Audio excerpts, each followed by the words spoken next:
Alright, so this is my PC case.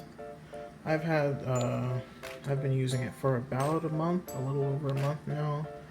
I am very happy with it.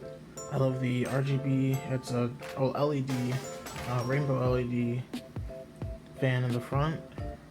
You can't control it, but that's fine since I only have one fan, or one RGB fan in the back. It fits my micro ATX case. Usually at the bottom you can see the power supply, but I put a piece of paper there to hide it just to make it look flush and clean.